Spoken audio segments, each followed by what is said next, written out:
Matthew Boyd will have a few announcements, so please welcome our board president, Matthew Boyd.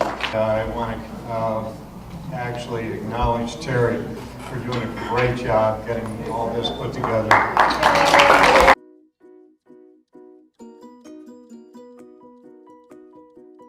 National Affairs correspondent for The Nation, associated editor of the Madison, Wisconsin Capital Times, and blah, blah, blah. I'm going off script, folks.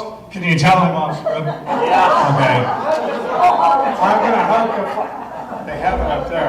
I can't get through the flag. Anyway, I could tell you all kinds of wonderful things about John Nichols, but I'll bet you all are just anxious to hear him. Okay? So, without further ado, John Nichols.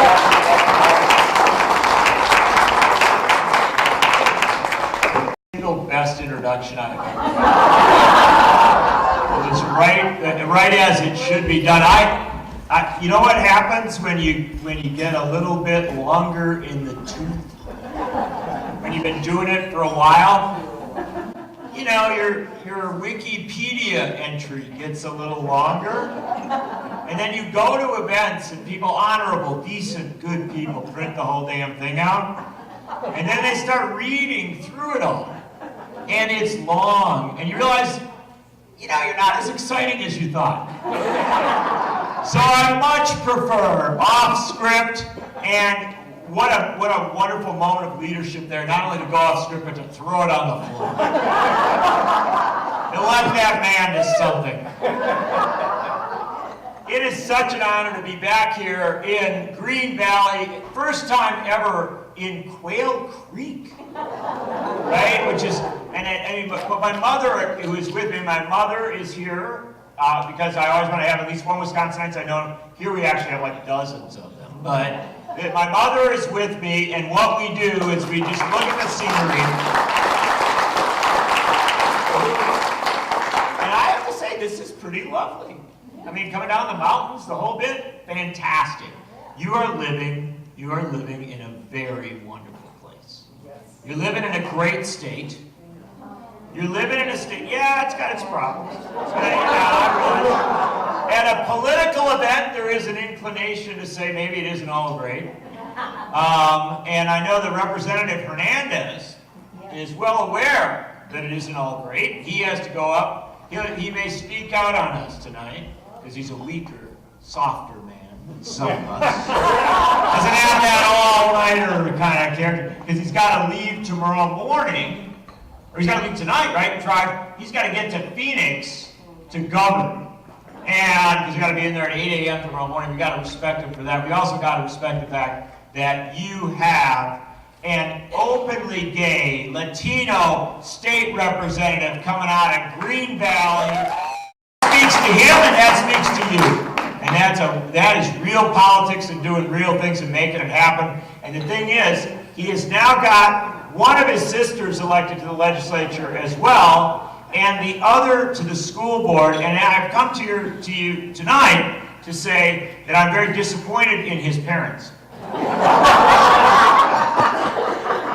Because they did not produce a sufficient number of Hernandezes to take every elected position in the state back to the Democrats. My hope is, though, that they figured out how to, because what's happening now in some of this genetic science stuff, we can still reproduce in all sorts of ways. I'm in Arizona also because I want to tell you that this has been, for some of you, a long time in the wilderness. Hadn't been as easy as you would like. You haven't gotten to the mountaintop quite as quickly as you might hope. But what I want to tell you is that we are in a transformational moment in our politics in this country, and we have had some horrible, depressing things happen, but in most of history, horrible, depressing things like, I don't know, Mike Pence, happen, right? Bad things happen to good people. But at the moment that we are in is one that there's an incredible churn. There is a lot happening, and change is more possible now in states like Arizona than it has been for a very, very long time. And if you don't agree with me, now I know people differ politically. You have primaries and you have fights for nominations. I understand all that. But you understand, you sent a bisexual woman to the United States Senate to then go up with a copy of the Constitution to Mike Pence and say, hey, I happen to understand that you're uncomfortable with bisexuals and women and an actual honest reading of the Constitution. But at this moment, you have to swear me into the United States Senate for the state of Arizona. Do not be whining at me anymore, because that was one of the best tricks anybody in America did last year. And I loved it. Boy, I saw that one. Did you see that, by the way? When she was there, she didn't walk up. She ran up there. She said, I'm ready. Let's do this, eh? And poor Pence, you know. I gotta tell you something. I am desperate for Mike Pence to be president of the United States. I want that. You know, I have these people. I can't believe it. I go around this country. I think, this is ridiculous. People say to me, oh, you can't impeach Trump because you might get Pence. Are you kidding me? Mike Pence can't tie his own shoes. This guy is pathetic. He is an awful, ridiculous, terrible. There are Republicans who say, you know, look, you can have dinner with Mike Pence and get your photograph taken with him, or you can give us an extra $10,000 and you don't have to have dinner with Mike Pence and get your picture taken, and they'll get the extra $10,000. And I don't say this casually. I'm not joking with you. It's like anybody who says to you, "Oh man, we can't let Pence become president because Pence is like a militant evangelical Christian." You know, and by the way, I am a Christian, and I don't have any problem with Christianity at all. I think it's a wonderful thing. I just like to have people, I kind of talk to people doing bad things in the name of my Lord. But, you know, you've got all these fears of Mike Pence getting into power. And as best I can understand it is that he might do bad stuff. And I'm thinking, have you been paying attention for the last 2 years? I mean, really? You think you might get somebody who does bad stuff? And then it strikes me that if I could have an incompetent, unappealing person who has no ability to rally a crowd doing bad stuff versus the guy who, as bad as he is, can still kind of rally a crowd, I'll take it. And so the bottom line is, thank you, Arizonans, for torturing Mike Pence. Our pleasure. And thank you. And let me just say that I'm hoping that in short order we can torture him more. Not in any literal sense. I was on a panel today up at the Book Fest with Ed Asner, and I asked him a question about Trump, and he went off the rails. I mean, he was just saying horrible stuff about Trump, and I had to say, I finally said, well, you mean figuratively? And he said, no, literally. And I'm like, the hatred of this Trump guy, what's going on with that, eh? It's really getting edgy there. And you know what? It's almost as if, check me on this, it's almost as if he's a racist, right? A con man, and a cheat.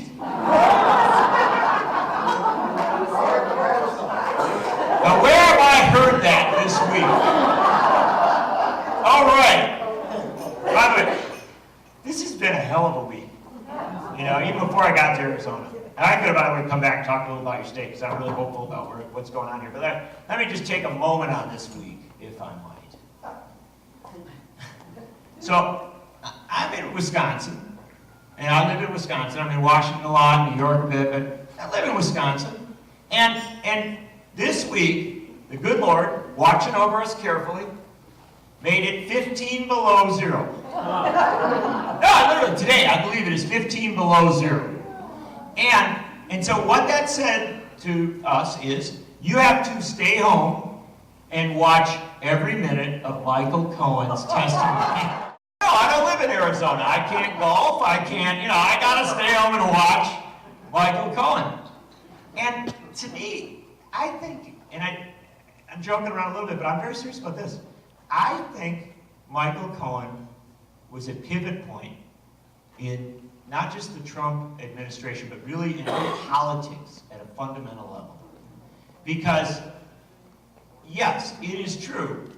Michael Cohen, I think we can fairly say, is a horrible person, right? I mean, come on, 10 years working for the Trump organization. He really did stuff. Even Michael Cohen agrees that he is a horrible person. He testified to that before the Congress of the United States this week. But in the acknowledgement of his horrible personhood, and in the acknowledgement of the bad stuff he had done, he was in an odd kind of way cleansed. It is a sort of confession moment. And he gets up there and he lays it out on Trump. I really recommend this. If you didn't watch him, if you just watch him, that's good. Read his statement. It is a legal brief. If there are lawyers in the room, Michael Cohen's statement, he says he is a racist. And then he goes through piece after piece after piece confirming this. He says he is a con man. He goes through piece after piece after piece confirming this. He is a cheat. Goes through piece after piece. If you read the statement, it's actually a very, very powerful statement. It was delivered, I think, with great sincerity.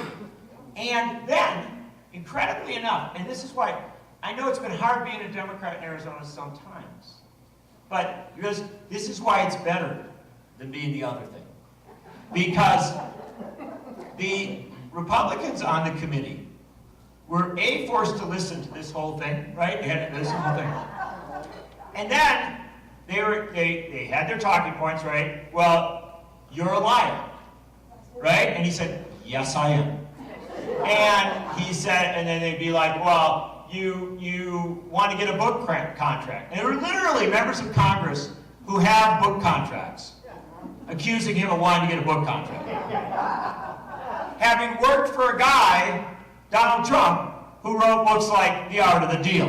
It's like, man, you are the worst sinner ever.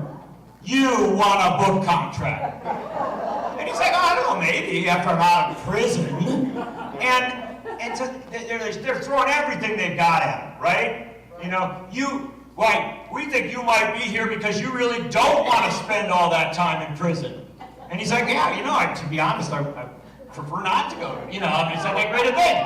But you understand, the one thing that none of those Republicans did was say, no, here is the evidence that Donald Trump isn't what you say he is. And that is why Michael Cohen was such an effective person.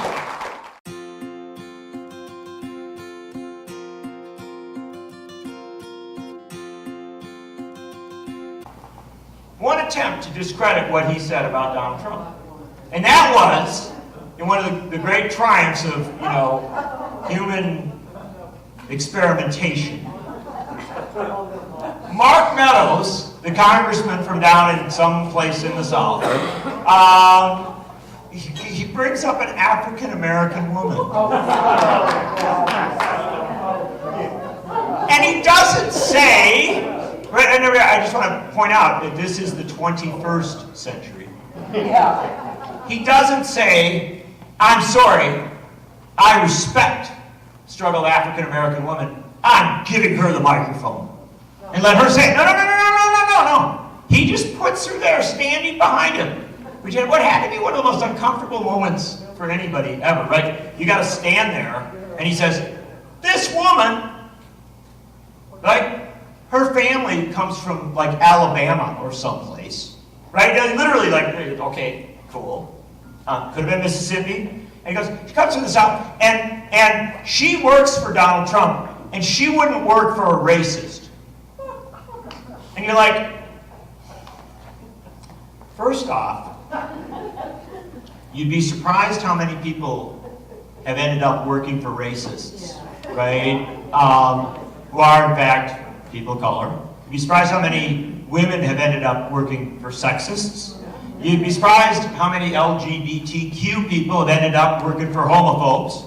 You'd be surprised how many immigrants have ended up working for xenophobic maniacs, right? I mean, you would be surprised, right? But though this guy pushes it there. He pushes it. And then Rashida Tlaib, the congresswoman from Detroit, and you really don't want to mess with a congresswoman from Detroit. Rashida Tlaib, not the only one. Now, Congresswoman Lawrence does as well. So, you know, I'm kind of a little bit offended by this, right? You know, this idea of bringing up this woman and saying, well, because she says it's all okay. You can't call Donald Trump a racist. But the fact is, immediately, even before he got to Tlaib, it's important to note that I kind of thought that Michael Cohen had a pretty good response. Because I don't know if you remember, because he said, how could she work for Donald Trump if he's a racist? And he says, yeah, it's kind of like the same way I could as descendant Holocaust survivors, right? Because Donald Trump hasn't been all that great on a whole host of these issues as well. And so the fact of the matter is, Cohen came back well, but then these members of Congress start coming in, and Rashida Tlaib says, you know, I'm kind of offended by this. I think this is kind of racism. And then Mark Meadows, right? Mark Meadows goes, all right, ho. Stop this session right now. We got to halt this whole thing because I've been offended, right? Now, amazingly enough, Mark Meadows didn't remember all those times when he was running around saying that Barack Obama should be sent back to Kenya, right? Literally, they have tapes of him saying, right? So, right off the bat, he's like offended that he might be called something other than the Southern gentleman that he is.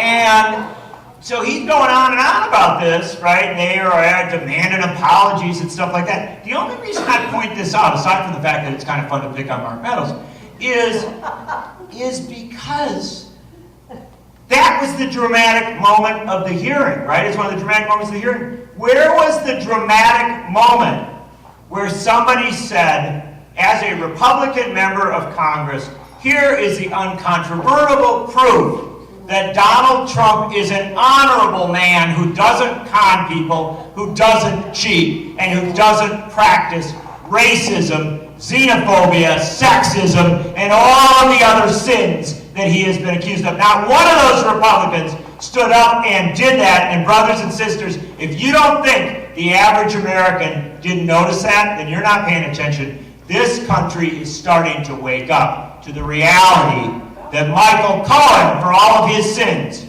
is a dramatically more honorable man than the President of the United States. That brings us to an interesting point, my Green Valley Democrats. What's going to happen? Because that's my job. My job is to come here every year and tell you exactly what is going to happen.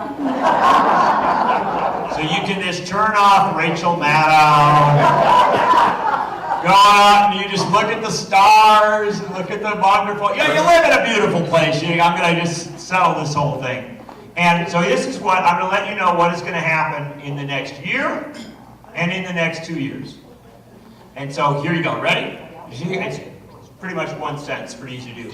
All hell is going to break loose. I'm not kidding you. This is going to be an insane. You think this is the thing? People think, oh man, this last couple of years have been pretty crazy. I feel like I've been on a roller coaster, right? I'm feeling a little nauseous. And then now it's like when you go in and you go to the big park and you get off the roller coaster and man, I'm still dizzy. And then your friend says, well, let's go on that one. And you are about to get on that one because the next 6 months are going to be crazy, insane, wild, dangerous, thrilling, horrifying, the whole bit. This is the best theme park ride you have ever gotten on, but it is also a ride that at some point you may regret having gotten on. And I really say that I've thought about this a little bit. Here's the reality of what's going to happen, I don't know, tomorrow morning. Tomorrow morning, Jerry Nadler, the very competent, serious chairman of the House Judiciary Committee, will dispatch 60 subpoenas to key members of the Trump organization, the Trump family, and the different agencies with which the president has been conspiring to subvert the Constitution. And I don't know if you've seen Jerry Nadler. By the way, the state rep has to leave because he's got to get back up to govern on your behalf. Give him a smaller man, Jerry Nadler. And Jerry Nadler, who's very serious, very thoughtful fellow. This is real stuff. 60 subpoenas. Donald Trump Jr. is one of them. I mean, the chief financial officer of the Trump Organization is one of them, right?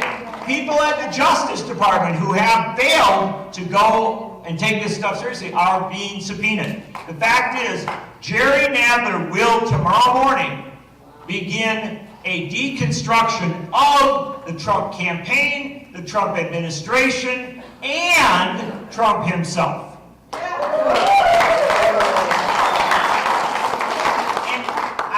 This is where it's going to get interesting, right? Our Republican friends will once again say, Jerry Nadler's a bad man.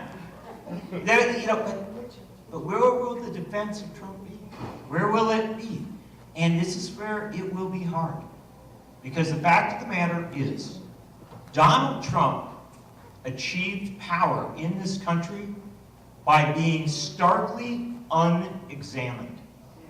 The weird thing about it is, we paid attention to his obnoxiousness.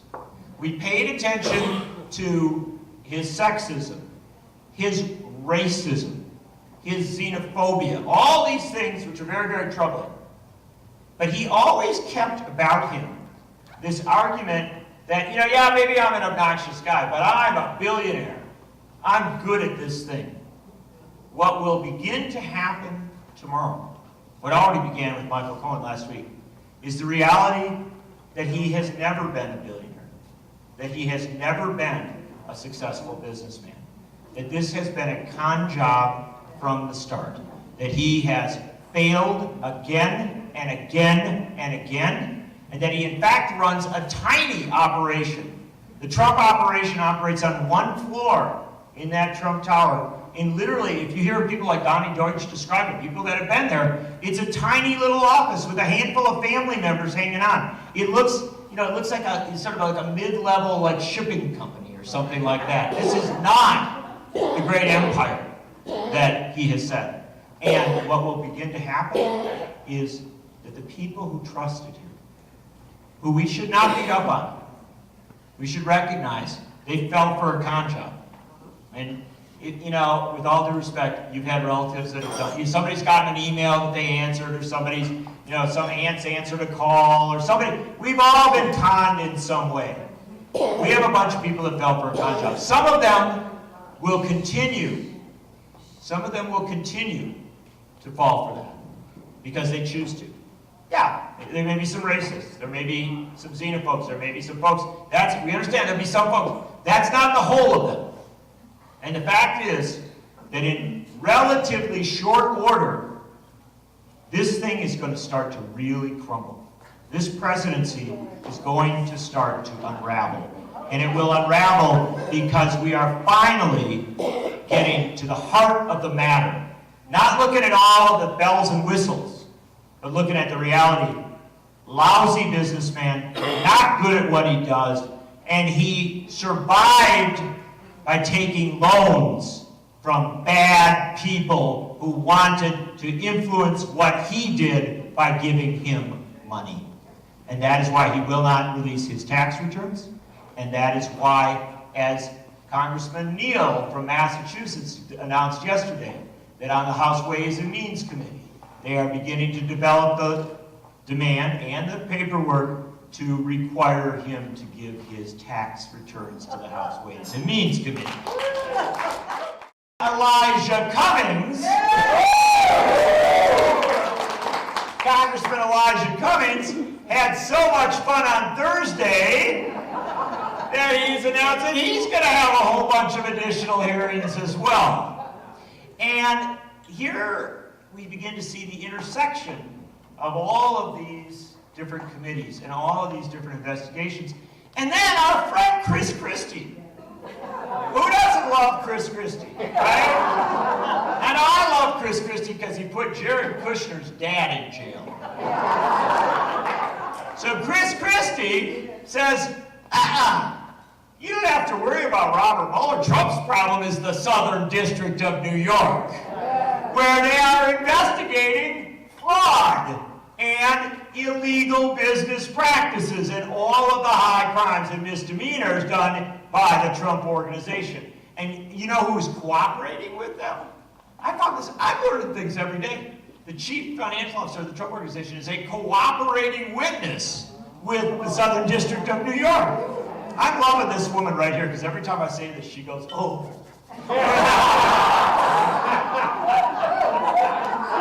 And you don't stop, please don't. But this, what I'm saying is, I know it's been a long couple years. I realize that. But you've been waiting, and you know, Christmas doesn't come right away. You have to get the presents and put the tree up and, you know, decorate, put the lights out, do all the stuff. If you're Jewish, you have to, you know, decorate the Hanukkah bush and, you know, do all the different things to get ready for the holidays.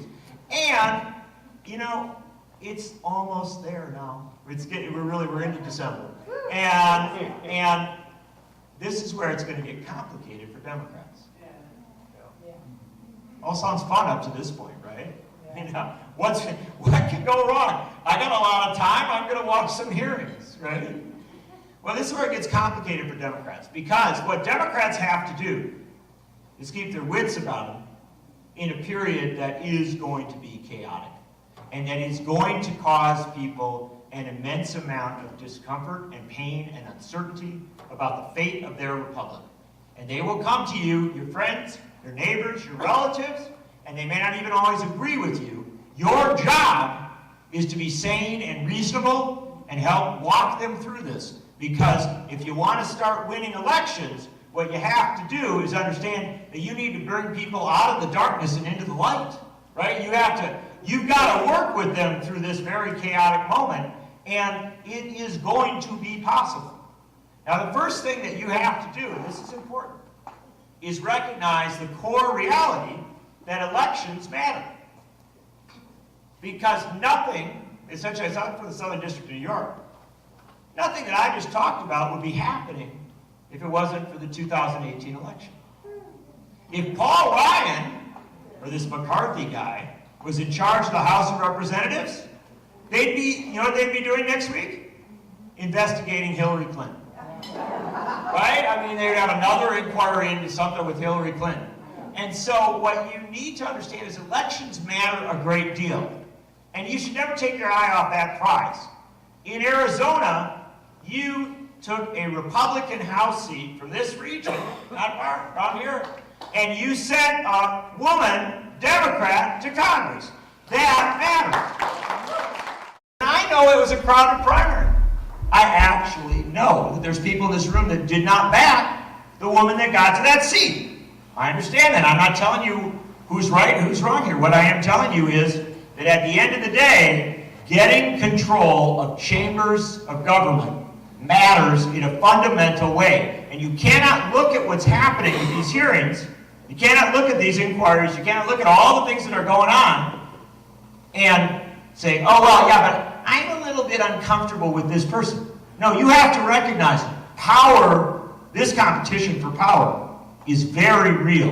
And it will decide what is possible and what is not possible. So first and foremost, elections matter. Everything that's happening plays out of that. Second, and this is a big one, it's a more complicated one. The American people, and I'm counting you out of this, I'm bringing you into the pundit class here, right? You are the activists, you are the engaged folks. I know that you follow this day in and day out. So I don't expect you to be, kind of on the margins and uncertain about things. I think you know what's going on. You spend 6 to 8 hours a day watching MSNBC. Maybe that's a little much, right? Take an hour off. But I was on it this morning. Thank you very much for watching. But, so, but I count you into that community that's aware of this. But there's a lot of Americans who who are going to have to deal with some complicated issues. They're going to have to deal with their president of the United States being an incredibly bad player. Now, I know that you guys already thought he was a bad player, right? So that's not a revelation, that's not a shock to you. But there are folks who actually are going to wrestle with this, and they're not all right-wing nuts. There are folks who are relatively mainstream, and you need to work with them. And you need to work with the whole of society, including some Democrats on this thing. And one of the things you need to work on is the I word, impeachment. Because it's going to arise this year. It's going to be real, and you have to know how to talk about it. And this is the thing. I wrote a history of impeachment. Impeachment is a whole instrument of the Constitution of the United States. The Constitution of the United States mentions voting 5 times. It mentions impeachment 6 times. The founders of the American experiment intended that if somebody achieved the presidency of the United States, that they could be held to account. They had just fought a war against a really bad king. And they wanted always to have the ability to check and balance the person in power, not waiting till the next election, because as they said, they did not want to have an elected despot. They didn't want to have a king for 4 years. And so if it became clear at a point during the term of a presidency that that presidency was damaging, threatening, bad for the country, that you had to intervene at that point and not wait. And this is something that gets kind of the heart of the American experiment that people actually think about kind of like as they go deeper into pondering their country. And that is, we will assume that our Republican friends, most of them, will be against impeachment because they don't want to lose power. Democrats have to be careful not to be against impeachment because they want to get power.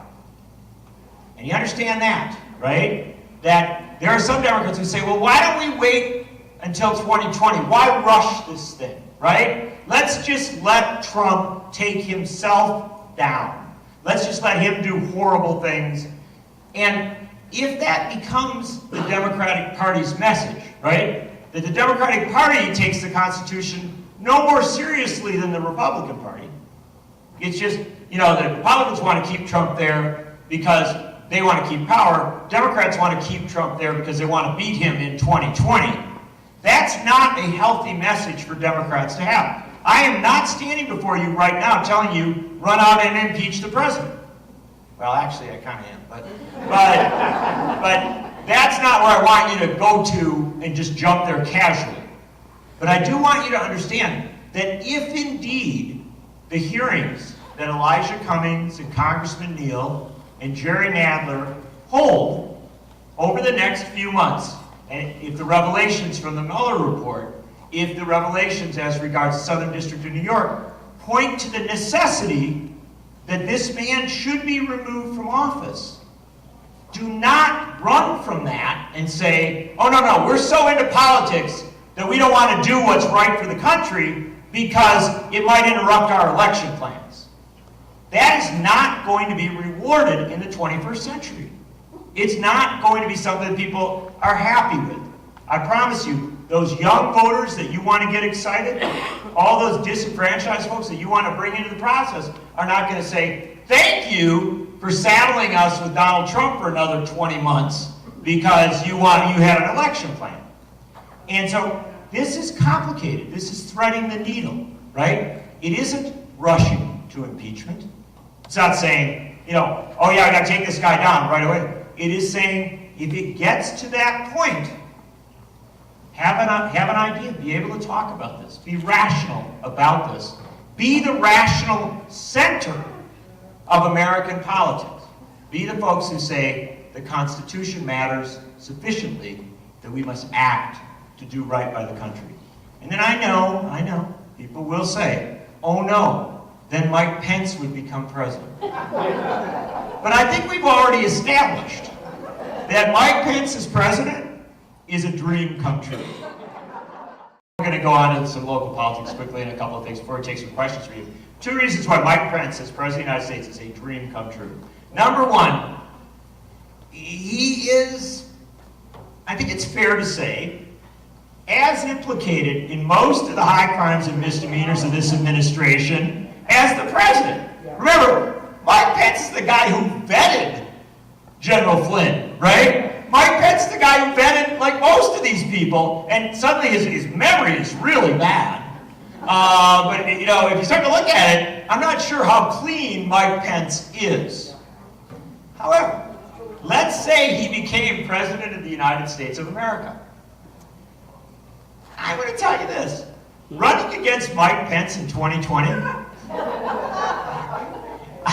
I find that, frankly, you know, not giving you advice here, but boy, if you can pick your opponent, this is a uniquely unappealing human being. I mean, he became Donald Trump's vice president because he didn't think he could get reelected in Indiana. And so, which is about a pretty red state, right? So the fact of the matter is, Mike Pence is not a terribly big threat. But, this is the really good part. If you were to displace Donald Trump, let's imagine, not saying we're going to get there, I don't know that we are, that's not my point, but let's imagine that, I know you, I love you, yeah. But if we were to replace Donald Trump as president and make Mike Pence president for a few months or whatever the end of this journey is, who would turn against Mike Pence first? Who would torture Mike Pence more than I ever will? Donald Trump, of course! He could not stand having someone else be in the Oval Office. I guarantee you, Donald Trump, before anything else happened, would be tweeting about Mike Pence. And he would literally shred and destroy him. Democrats would be literally shedding tears for Mike Pence.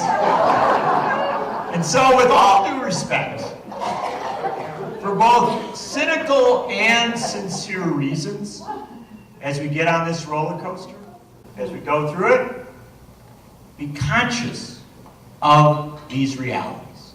It is going to get crazy. It is going to be difficult. Things are going to be revealed about the president that are really going to cause people to believe that we must act now because it is urgent that he not continue as president. Where that goes, whatever happens, everything with the Republican Senate, all of this understood. But be thinking about it in rational ways and not just political ways. Be thinking about it as regards the fate of the Republic and how you can talk about it in ways that might inspire people and engage them rather than just make yourself look like another bunch of politicians. Okay. Now, that brings us to who will replace Donald Trump. And I don't know if you've noticed this, but everyone except you people is running for president on the that as I sat at my table this evening, there were 2 people considering entering the race. And you do understand that if you carry Green Valley amongst this large number of candidates, you would be a viable contender. We are literally looking at the possibility of 20 Democrats running for president of the United States of America. What's that? 16 Republicans. 16 Republicans. Look how that turned out. One of them won. Well, actually, one of them got an opportunity to lose to Hillary Clinton by 3 million votes. Except for Michigan, Wisconsin, and Pennsylvania. So you have 16 to 20 people running for president. The Democratic Party is already talking about having like a lottery for who gets in each debate. Because it's like you couldn't possibly fit them all in. And it's going to be complicated. Remember I said this whole roller coaster ride with Trump's going to be pretty complicated? Democrats are going to have a pretty complicated ride on picking a nominee for 2020. And you're going to hear from a lot of people who are going to want to get you to lock in and go for somebody. And I hope you do. I hope you find somebody that you love. In this big a field, you can back who you want to back. And, you know what I mean? There's not a punishment for it. You don't have to be pundits. There's plenty of us, trust me. You can actually pick the candidate that you like, get excited about him or her, and advance that candidacy. This is a great set of candidates. The people that are running is fantastic. Do you understand this?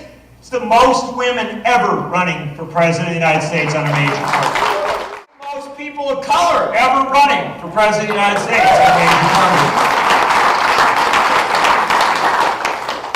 most progressives ever running for president of the United States. I mean, this is kind of an amazing thing. You literally are stumbling over, and you will be, because at some point Arizona will be in its proper place on the schedule. You will be stumbling over candidates. Next year, I will not be speaking to you because you'll have 20 candidates for president. And you know, that's nothing to fear. It's not a bad thing. It is not a bad thing to have people stumbling over themselves wanting to run for president of the United States of America.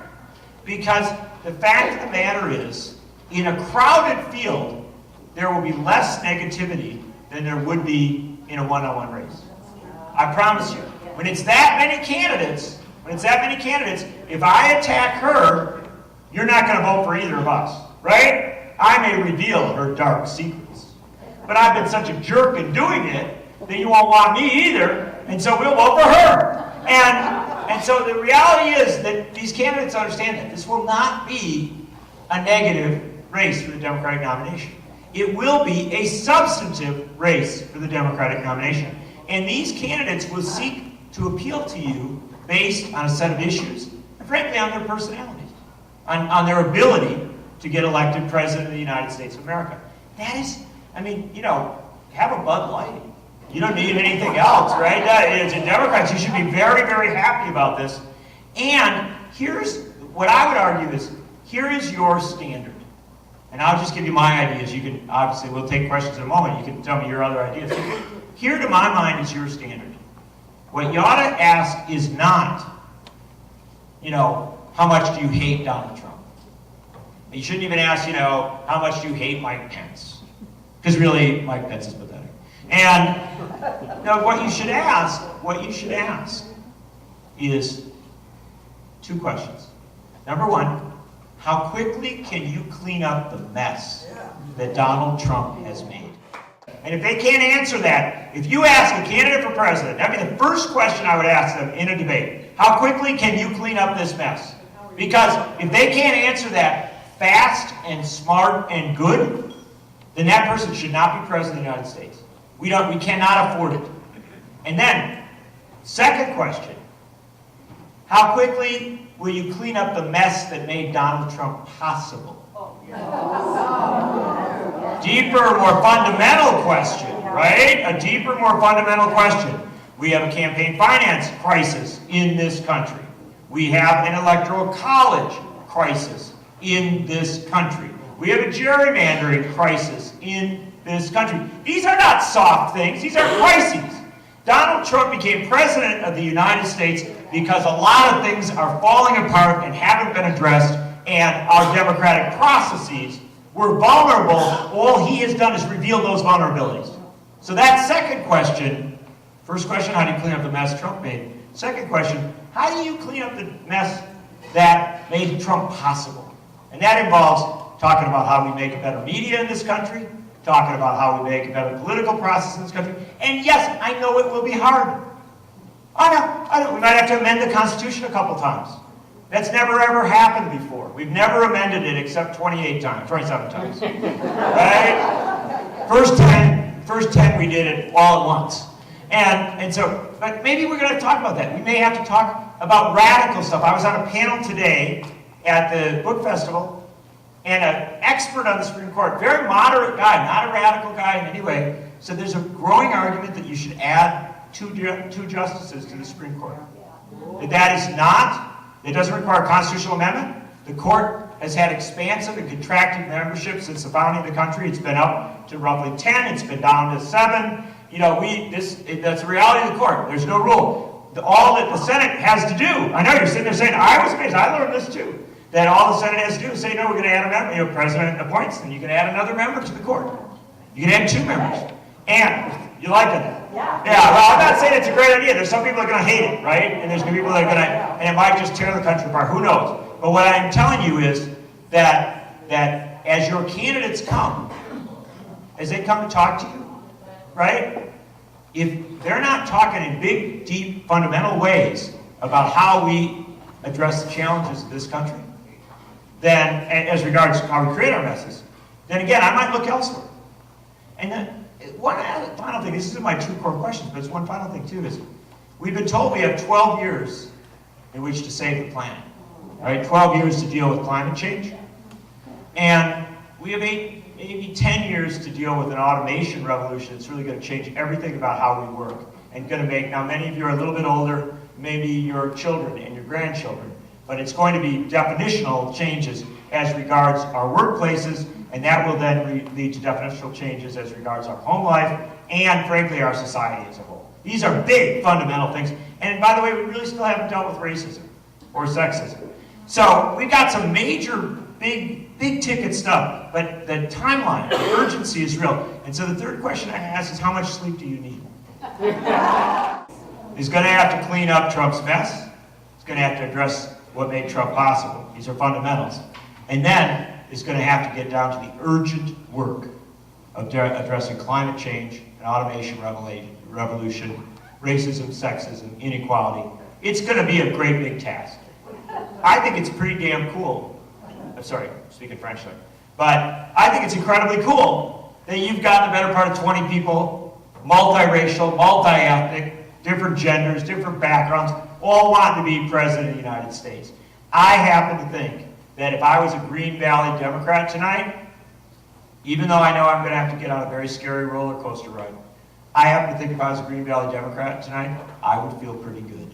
And I would feel like at the end of this 2 years, if I come back and talk to you 2 years from now, I think this country is going to be done with Donald Trump.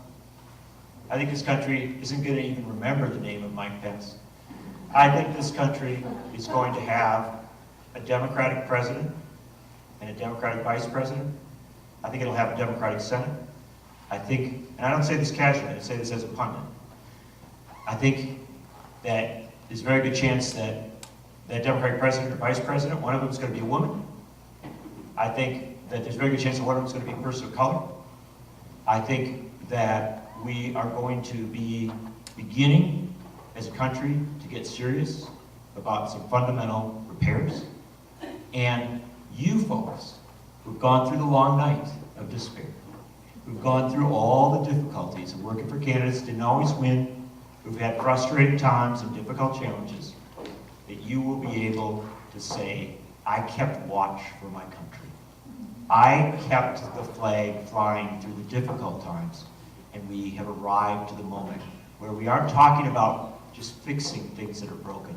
We are talking about moving forward into a society where racial and social and economic justice are realities, where we are saving our planet, and we are beginning to build foreign policies and structures that bring us to peace and not war. I think you've stood for that for a long time, and I believe that we will get there. Thank you.